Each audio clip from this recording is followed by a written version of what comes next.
August 15, 1947న స్వేచ్ఛావాయువులు పీల్చుతూ భారతదేశం స్వాతంత్ర్యం పొందింది. అందుకే ప్రతి ఏటా ఈ తేదీన స్వాతంత్ర్య దినోత్సవాన్ని జరుపుకుంటున్నాం. ఈ తేదీన దేశవ్యాప్తంగా జెండా ఎగురవేసి సాంస్కృతిక కార్యక్రమాలను నిర్వహిస్తారు. అలాగే 1950 జనవరి 26న దేశంలో రాజ్యాంగం అమలులోకి రాగా ప్రతి ఏటా ఈ తేదీని గణతంత్ర దినోత్సవంగా జరుపుకుంటాం. అయితే ఆగస్టు 15న జెండా ఎగరవేయడానికి, జనవరి 26న జెండా ఆవిష్కరించడానికి మధ్య చిన్న తేడా ఉంది. ఆ తేడా ఏమిటో తెలుసుకుందాం. ప్రతి సంవత్సరం ఆగస్టు 15న దేశ ప్రధాని న్యూఢిల్లీలోని ఎర్రకోటలో జాతీయ జెండాను ఎగురవేస్తారు.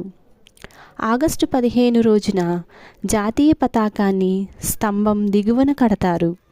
బ్రిటిష్ పాలన నుంచి భారతదేశం స్వాతంత్ర్యాన్ని పొందిందని సూచించడానికి త్రివర్ణ పతాకాన్ని పైకి లాగుతారు.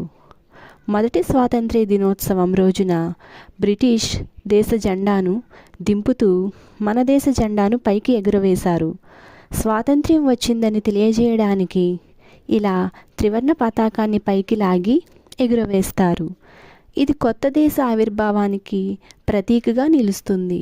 జనవరి 26న గణతంత్ర దినోత్సవం సందర్భంగా త్రివర్ణ పతాకాన్ని పైభాగంలో కట్టి పైకి లాగకుండా విప్పుతారు.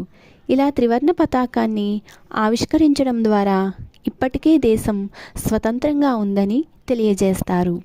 జనవరి 26 నాడు జెండాను ముందుగానే కర్ర లేదా పోల్కి పైన కట్టి ఉంచుతాము.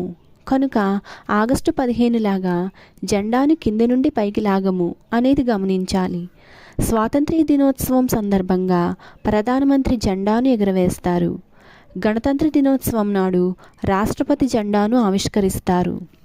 స్వాతంత్ర్య దినోత్సవం ఆగస్టు 15 నాడు జెండా ఎగరవేసే కార్యక్రమం ఎర్రకోటలో జరుగుతుంది.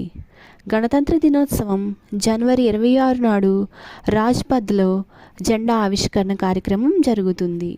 Thank you.